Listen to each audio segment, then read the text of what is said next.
sa kabakyasan, gipasay lumo ako, o Diyos. Daigol ko ikaw, gipanggam mo ako, matod sa puno, bisan sa kabakyasan, gipasay lumo ako, o Diyos. Daigol ko ikaw,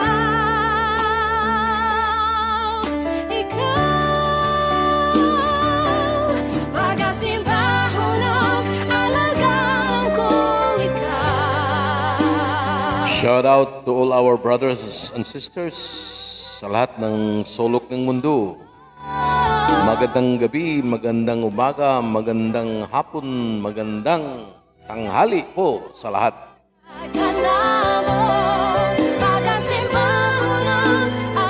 Patuloy ang 42nd generation ulat sa salita ng Diyos. Salamat sa Visayan Worship, Morning Bisaya Worship. Bisan sa kabakyasan, gipasay lumo ako, o Diyos. Shout out to our Pastor Tony Villanueva sa Tansan, Cavite. At saka sa lahat ng mga kasama natin dyan, palakpakan natin sila.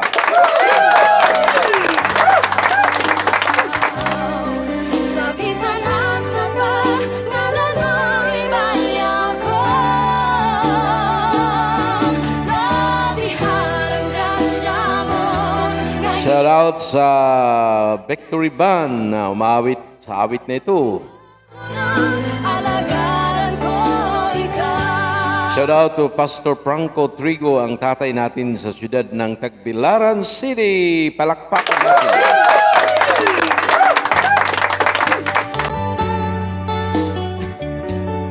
Kumusta kayo? Ingat kayo sa gabing ito.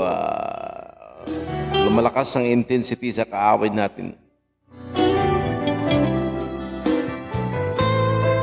Shout out to all our reckoners and our frontliners sa Tagbilaran City ug sa lahat ng dako ng Pilipinas.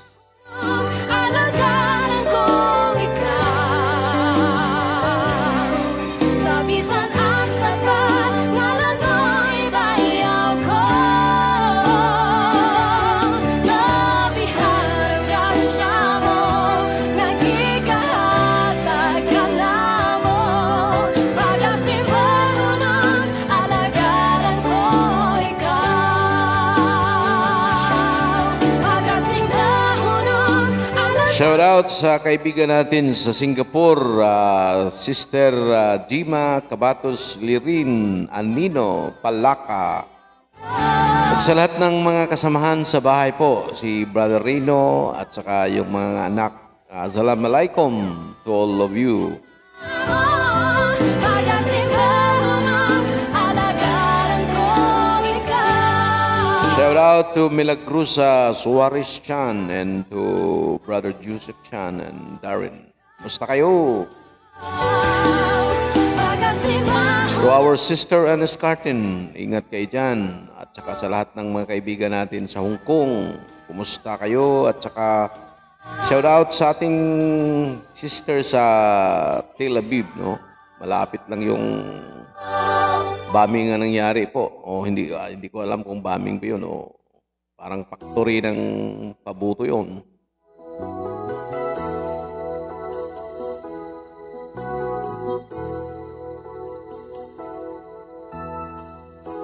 Ang guma mo, palaanon, putli o walay pagkabalhin. Daw sama sa ulawan, na dili mong lubad, katahon, palandong. Ang gugmang maluntaron,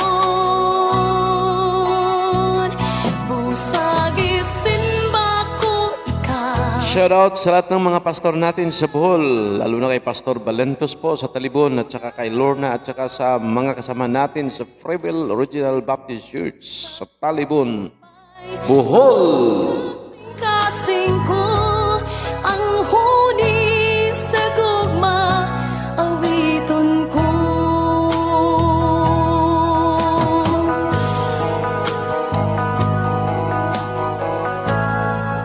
Kay Pastor Anghel Dumanon sa Clarin at saka sa mga kasama natin dyan. Kumusta kayo? Balaanon, putli ug walay pagkabalhin. Daw sama sa bulawan, nagkilimong ba? Shout out to Pastor Will nga nagtukod sa iyahang gingharian sa dapit sa Tagaunan, no? Laking ano yun, laking building. At saka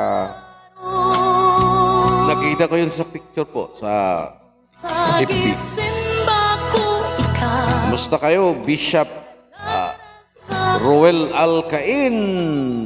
Palakpak po. Sa kalipay, Kahit sa obispo natin, ang provincial director natin sa National Chaplain of the Philippines, Obispo Chaplain Felix Lau. ang halat ko, tulong sa pagdayi, gihanay o giawi, tungo sa gugma mo. Busa gisimba ko ikaw, gihalaran sa kanunan. Kumusta ang ating mga scholar sa Sovereign Grace Ministries? Hindi ko alam kung nagsubaybay ba. Baka kung may exam tayo, wala tayong Sa gugma, alam sa nangyayari ngayon sa lahat ng dako. halaran sa kanunay,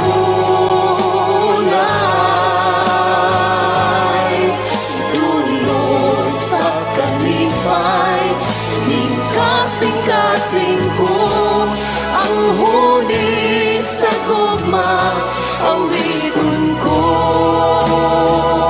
Talagang nangyari sa bayan natin ay gawa ng Diyos.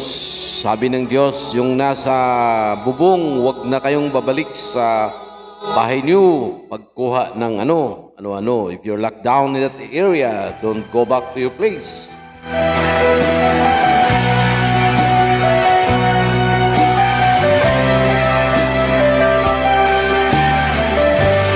Hindi nato masabtan ang nahitabo sa Garden sa Eden. When man comes short of the glory, then we can't understand what happened now in our island and the whole world. Tungod sa gipakita mo nga gugma ka nako, ingon sa dili ako mahimutan kung malayo ka nimo. Busa dili ug dili ako mobiya ka nimo.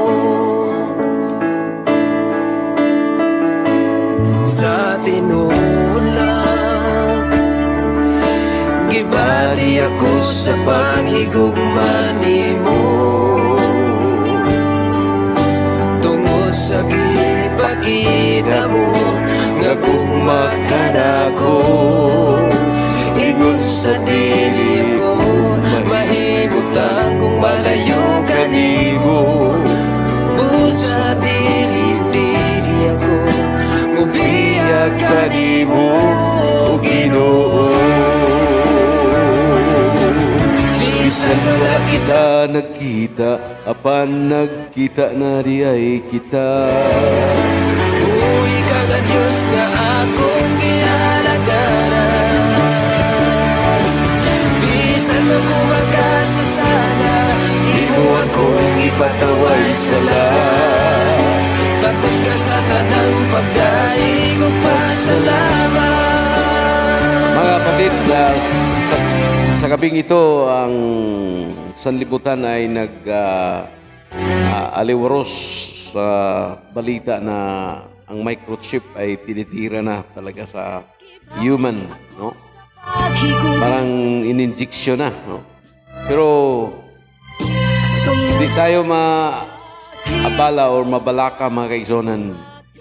Kay kung hindi tayo magakos sa himaya sa Diyos, we need to die in sinful nature. Because if we are still in our sinful nature, then you are bound to this mark of the beast, mga kaizonan. Kay ilalim na tayo sa... So, to die to sinful nature is to live for righteousness. So, hindi tayo matakot kung ano ang nangyari na ngayon, kung may injection na microchip. Yun ang talaga ang mahitabo, mga kaizonan.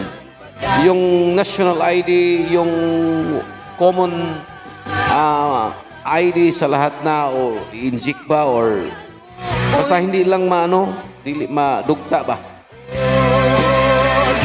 So, where do impurity, lust, and evil desire, and greed come from? Saan galing talaga ito? Nangyari ito when man comes short of the glory. When man was turned to direction controlled by the flesh. So, ang pagpunta sa atong Ginoong Hesukristo dinhi sa kalibutan to pay the death na nagkontrol sa atin, yung impurity, yung lust, yung evil desire, greed. Galing yun, mga kapatid, sa come short of the glory. Wala na tayong Lumen Christi. So sabi ni Pablo sa Colossus 3, versikulo 5, put to death. Therefore, whatever belongs to your earthly nature, sexual immorality, impurity, lust, evil desire, and greed, which is idolatry. Kailangan mawala to, mga kapatid. Mawala lang to kung you are wearing or the pipi, what we call that, protective, personal protective, kalimutan ko pangalan. Yung shield natin, si Kristo ang shield natin talaga, mga kapatid. Siya ang Lumen Christi na magbalot sa ato nga dili ta mailalom sa five senses, dili ta mailalom ni ining corruption. Sabi ni Pablo, put to death therefore whatever belongs to the earthly nature. Nangyari ang earthly nature sa dihang na-come short of the glory si Adan. Mo bitong kitaptapan nila ang ilang kaugalingon pinagi sa dahon sa fig tree, magkaisonan, kay nakita ang ilang pagkahubo.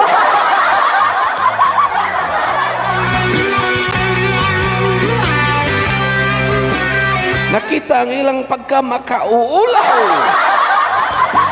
Mao na itong gibuhat karon, makaigsunan, gitaptapan nato ang atong pagkamakauulaw, pinagi sa atong pagsimba, pinagi sa atong pagampo, pinagi sa atong mga unsay panganana kanang performance. Abi na to og malipay og mauna ang atong buhaton, malipay gyud ang Dios, pero makaigsunan sa makasasala pa kita, nalipay na siya nato. Gibayran ni Jesus ang atong utang. He paid the debt, he did it all, and I owe a debt I cannot pay.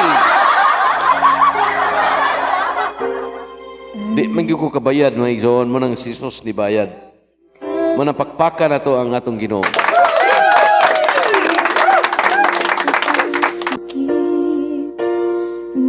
Because it is because of our earthly nature. But what is the earthly nature? It is about our old self, body of sin and body of death, and sinful nature.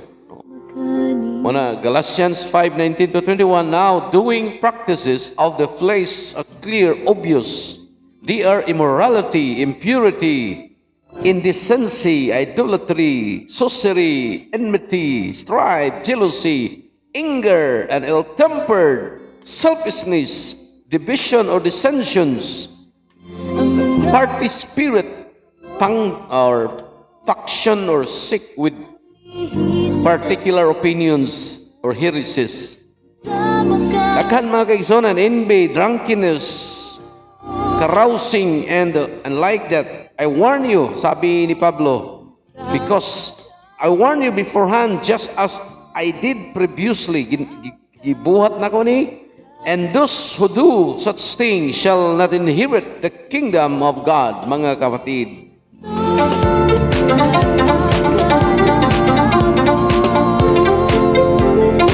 Usidla ka, O Diyos,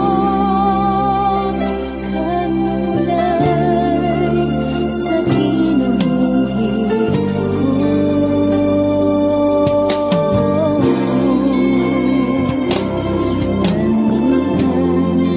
Ang sulbad mga kaigsonan sa tanang panghitabo karon sa pandemic, ang kupo gyud nga gihatag sa Dios nato. And Christ is the remnant. Christ is our PPT. Christ is our shield. Christ is our lumen Christi mga kaigsonan.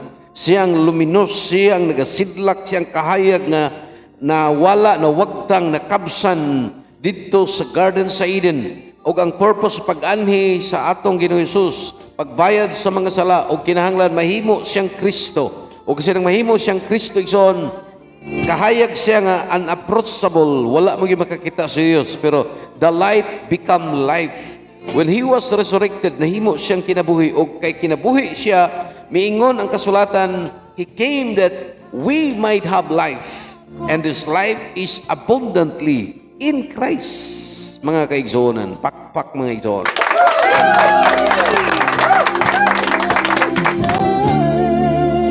Sa kinabuhi ko.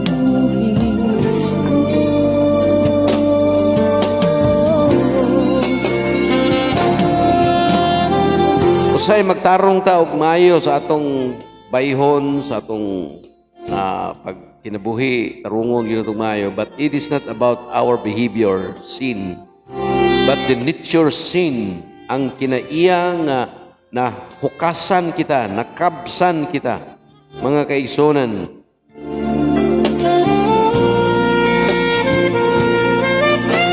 Kay kining sala na ito mga kaigsonan, matud pa sa Salmo 51, versikulo 5, dito pas taguangkan sa atong inahan, na tao natang makasasala. Wa man gud tay gibuhat, dili man gyud nakasipyat ka kay nagbuhat ka.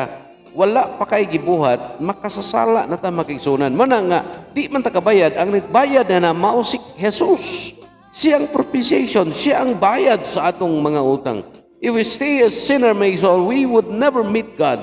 No? Kung magpabilin kita nga sa atong una nga kita makasasala ra gihapon, bisan gibayra na ni Jesus ang tanantang utang, mingon ang kasulatan, siya ang kordero sa Dios nga nagwagtang, kanang wagtang igsoon, wagtang na na.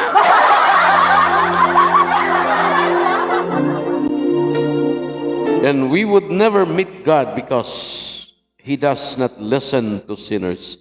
Kung magunahuna ka nga you are still sinner, dili maminaw ang Dios. John 9:31. We know that God does not listen to sinners, but if anyone is God-fearing and worshipper of Him, does His will and listen to Him, maminaw siya. Hibaw ka mga igsonan, mingon ang Ginoo, He is looking for a true worshipper. Mingon si Jesus, you can worship in the mountain of Mesopotamia, nor in Jerusalem, because the Father is looking for a true worshipper who can worship in spirit. Magsimba sa spirito. Mana nga, ang malipay ra ang Dios sa diyang makasabot kita sa iyang kabubuton, sa iyang giingon mga kaigsonan nga God-fearing and worshipper of Him and does His will. Jesus, ang wali lagi niya igsoon, siya repent for the kingdom of God is at hand. Repent means change of mind. What to change? Change your mind that you are holy.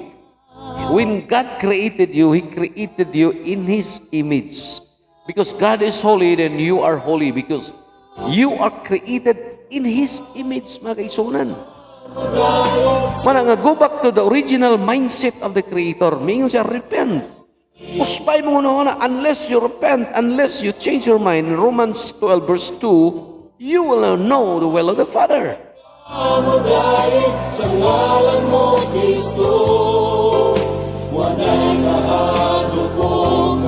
Muna ang problema na ito makikison, bisag Christian na ta, naningkamot ang di ta makasala, naningkamot ang dili kita makahimo, ug dili maayo, no? O magina itong tinguha, kay bisag unsaon na ito iksoon, pakibisok ng gining ato ang Kristyanismo. Mura mag Christianity na to is try to be holy, try to be good, try to be righteous. Puro testing. But Christianity is not trying. It is a being.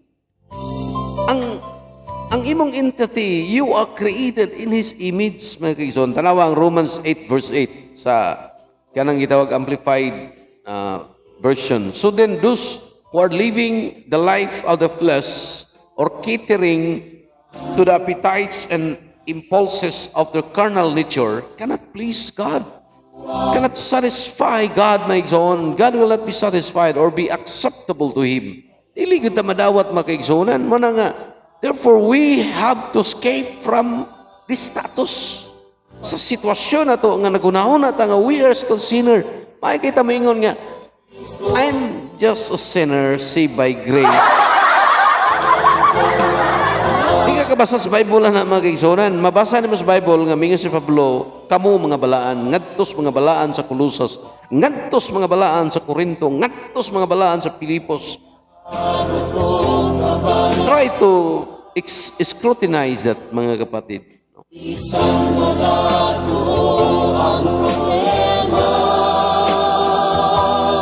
Pagkaigsunan sa 1 Peter 2:24, He Himself bore our sins in His body on the tree so that we might die to sins.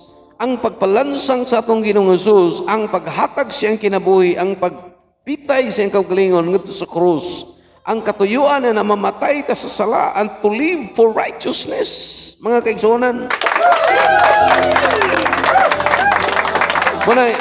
By His wounds, you have been healed. Sa iyang mga samad, kita na ngayo. First of all, mga kapatid, we need to know what our sin is according to the Bible. No? Kasabot kita unsa ang sala nga giingon sa Biblia. The Bible never say about behavioral sin, but nature sin. Sa atong kinaiya, mga kaigsonan, natural nga kahimtang nga sa makasasala pa kita sa pagkahimugso na to, gidala na nato ni manay gibayran ni Jesus, manay gisulban ni Jesus. Sa dang human nagbayad, gi-accept na sa Ama ang atong Ginoong Jesus, mingon si Jesus, consummatum is, natapos na, tetelestai. Gidawat sa Ama ang offering, ang halad, mga kaisonen, ug nalipay ang Ama, ug mingon ang Ama, wala na ko masuko ninyo. I remember your sin no more. Sugong mga tinguha ko, paminawa kini, maamo mahong dayig. Kita kay naning kamot mangyapon ta. Gibayra na gani ang atong mga sala, mga kaigsunan. Unsa man ang titilistay? It is finished, natapos na. We need to accept the reality, igsoon, matod pa sa John 1:12, unless you receive the finished work of Jesus. Tawato nimo ang finished work of Jesus and believe that He become Christ, you become sons of God. Mahimot ang anak, mga kaigsunan. Ang ato ang pagkaanak kay kuan man pag apitag relihiyon, magpabautismo ta, mao na anak na ta niya, magkinabuhi ta kung musipya ta. Alalang musipyat nga nagpugong-pugong mga diha. Natural yun ang masipyat igsoon si igang pugong, pero kung magkinabuhi ka nga puno ka sa Dios, fullness in Christ, mga kaigsonan, puno ka niya. Minsan, you are holy because I am holy. Pero kung ikaw naningkamot nga mabalaan, kaya nagunaw na ang Kristyanismo, pag paningkamot, mga kaigsonan, mapalpak ang atong kinabuhi. Unya imo, ayaw kalimti, ania ako. Pagani ni Jesus, mga kaigsonan, Jesus came to this earth as a sinner, Romans 8:3, no? Kay wala man ang balaod, mahuyang pinagisaunod, ang gibuhat sa Ama, gihatag niya iyang bugtong anak, Romans 8:3, aron wa mo ni ang di mahimos balaod, mga kaigsonan. Even though He had not sinned, wala makasala atong Ginoo, mga kaigsonan, Sa 2 Corinthians 5:21, for He hath made Him to be sin for us. Nahimo siyang sala para kanato. Who knew no sin, that we might be made the righteousness of God in Him. Aron mahimo tang matarong pakpak. So, gihimo na ka. Humana, isang dili na ka magningkamot nga mahimong mamatarong. Gihimo gani ka. That we might be made the righteousness of God. That's what the purpose of Jesus dying on the cross.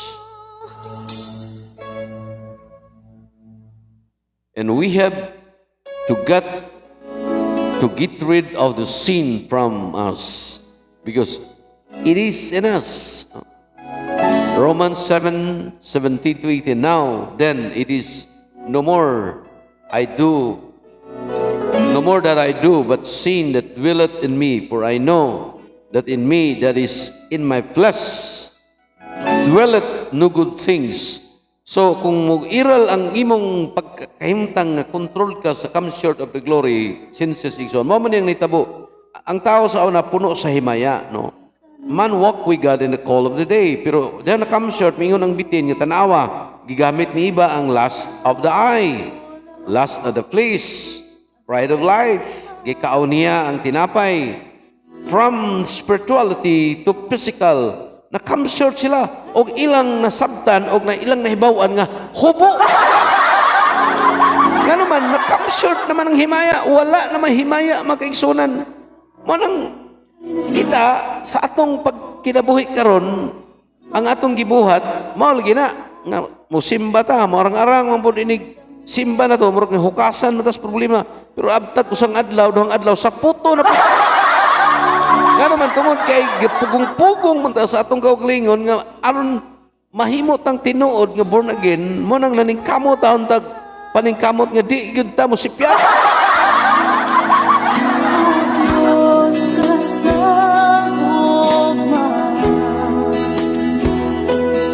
Wala daw mayong butang nga nagpuyo sa sulod nato mga kaigsunan. Mingon si Pablo, buhaton ako ang mayo pero dautan ako mahimo kay ang sala nagalublob sa akong kasing-kasing. Ang sala nga atong nagkontrol nato igsoon dili sala nga kanang gihimo nato. It is not a verb, no? It is a noun. Nagkontrol sa atong sulod sa atong kinabuhi.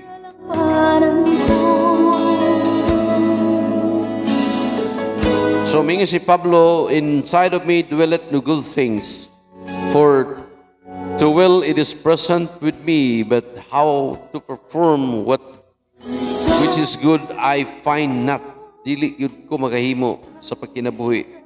Kay buhaton ako ang mayo dautan ang akong mahimo. Then we could accompany with God because if we understand that we are holy because we're crucified with Him, no? Na lansang kauban kaniya. Ang atong nature sin, gilansang na, our old self, our body of sin, the body of death, and the sinful nature. Romans 6 verse 6, no? Og 7, no? At the cross, for Christ to dwell in us. Sadang namatay siya, kita namatay, sadang gilubong siya, gilubong kita, sadang mikayab siya, kita usab mikayab.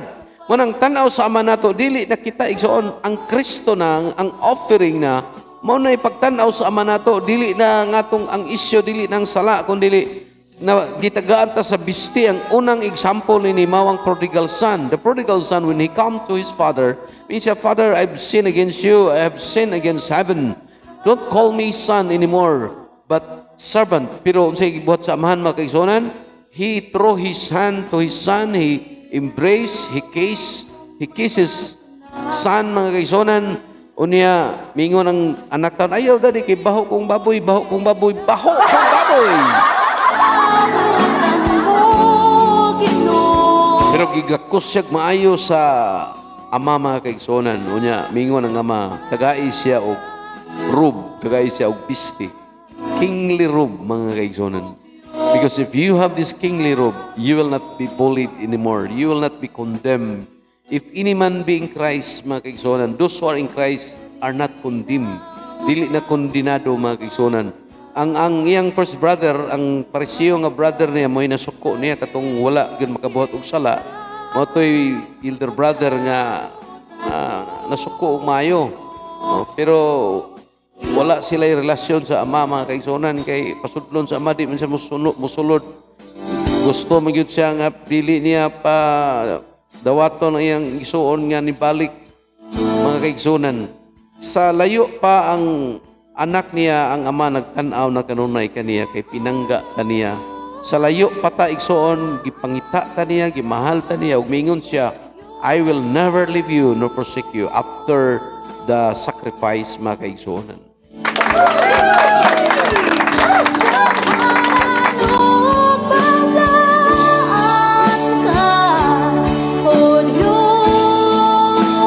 Sa Galatians 5:24, mga kaigsunan, that they that are Christ have crucified the flesh with the affection and the lust. Ang tanan nga na kang Kristo igsoon, gilansang na ang ilang kaugalingong unod. So, wa na ni atong our flesh is not the issue. Ang issue igsoon, we are the beloved, we're the special, pinangga ta, I will never leave you nor forsake you. I remember your sin no more. Dili na niya hinumduman ang atong mga sala. Nga naman, mingon si Pablo, I am crucified with Christ. Galatians 2:20. Nevertheless I live, yet not I, but Christ liveth in me. And the life which I now live in the flesh, I live by the faith of the Son of God, who loved me and gave himself for me.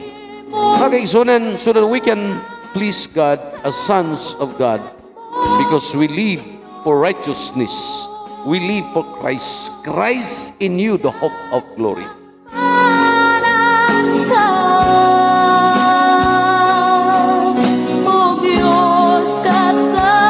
Ang Romans 8 verse 19 to 20, this earth is in vanity, this earth is in corruption. Why? Because of the come short of the glory. Nag-anam na ni kalata, but in these last days, makes on God is looking for the 42nd generation. Gisiparar niya ang mga malata o dili malata. Kadtong dili malata, kadtong ipuyag Kristo, kadtong naibisti sa hari, mga kaigsonan. Kadtong miilang gipakamatyan sila sa atong Ginoo, kadtong miila sa finished work of Jesus and believe that Jesus become Christ. Ang mahitabo igsoon, ang Espiritu mo'y patinga, mo'y garantiya sa atong sulod. Unya matod pa, Christ increase in us and Adamic decrease every day igsoon. Kantong ilalom sa unod, mga kaigsunan, mao kadto ang ilalom sa mapintas nga mananap. Because ang mapintas nga mananap, nagsimbolo kini sa balaod, nagsimbolo kini sa old nature, nagsimbolo kini sa body of sin, nagsimbolo kini sa body of death. Muna, if you still remain in the old self, the body of sin, body of death, then you are under control by the best. Unya, mahadlo kang markahan ka sa imong kaugalingong marka nga ikaw mauman gayud ka na, ay lalo mo yung kaniya. Ang mga tao nga ilalom ni Kristo dili na mahadlok unsang mga marka-marka kay silyado na tamatod pa, we are sealed by the guaranteeing spirit, Ephesians 1:13. So ayaw mo kahadlok niya ng microchip, mga kaigsonan. Dili isyo na to ang kalibutanong kahimtang, ang kita daw ang atong kahimtang, we are bound in heaven, we are from heaven, our citizenship is in heaven. Muna nga wala tay problema, dili ta ang kasagaran nga mabalaka kadtong nailalom sa unod.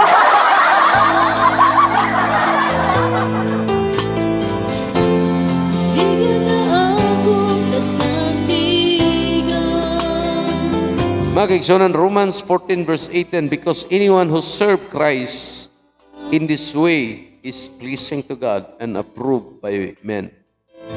Ang kalipay, matod pa sa Hebrews 11:6, without faith it is impossible to please Him, to please God. Kinahanglan mo salig ka sa atong nahitabo sa krus. Pag ingon niya consummatum is natapos na, you need to receive the finished work of Jesus and accept. There's only one message of Paul and Peter. They go to synagogues, they go to all the markets preaching that Jesus is the Christ. Acts 2:36, mingon si Peter, the man you crucified, God made him Christ and Lord. Nahimo siyang Kristo, Ginoo. Once Christ in you, the hope of glory, then wala kay problema igsoon. He loved so much us Insya, I remember your sin no more. Insya, I will never. Bisag mo adto pa ka sa asang dapit, dili ka biyaan nganon. Bisag idigma pa nimo siya igsoon, if you understand what God is doing nowadays, dili ka niya biyaan mga kaigsoonan. Sa dihang gibutang niya ang tao sa Garden sa Eden to enjoy life. Pero sa dihang na-come short of the glory ang tao, gipagawas niya sa garden mga kaigsoonan. Dito nagagwanta sila pasingot, nagagwanta sila bugwal, o niya ang kasuko o kaligot-got, maoy naglimin. Gipatay ni Cain si Abel, kay si Abel dautan man. Si Cain mao may mas madautan, o niya si Abel buutan mga kaigsoonan. Langit nun si Abel, si Cain yutanon, si Ismael anak sa babae nga ulipon, anak ni Agar, o sa Isaac anak sa Saad. Si Jesus nahimong sala, gihimo siyang sala aron bayad sa atong utang. Mo na dunay yutanon og dunay langit nun. Mo na ang paglaom sa kinabuhi, kung makasabot ka nga you are bound, your citizenship is in heaven, then no problem what happened nowadays in our world.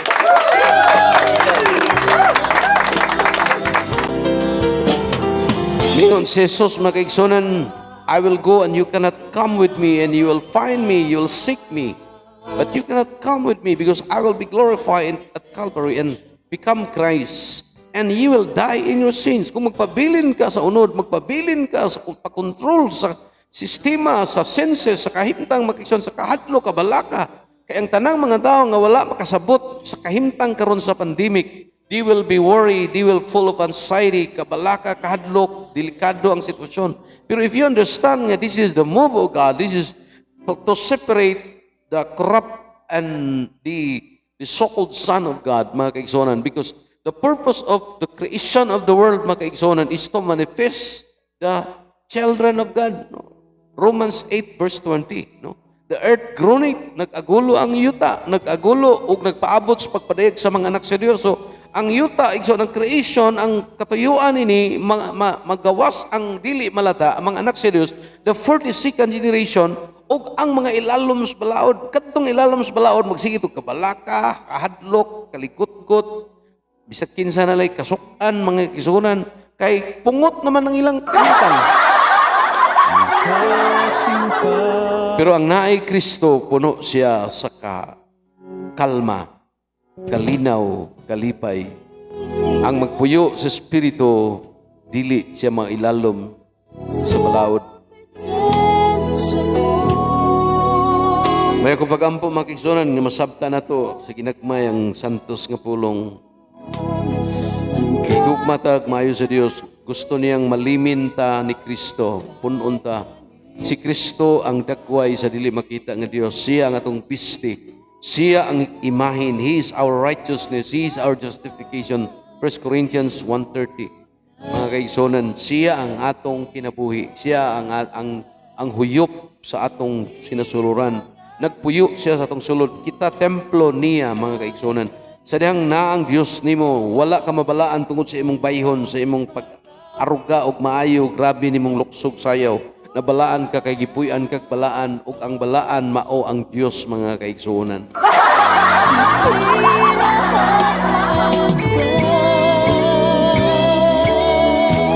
Usagampo ako nga dunay gamay nga makatunan nato ug ang Dios magapanalangin kanatong tanan, tapakan nato ang atong Dios. Amahan, salamat sa imong kaayo kaloy, gamhanan ka, wala kay katapusan nga nagapamuhat sa among kasing-kasing. Takos kang pasalamatan sa pangalan sa among Ginoong Hesukristo nga among manluluwas. Amen ug amen. Kasing-kasing ko.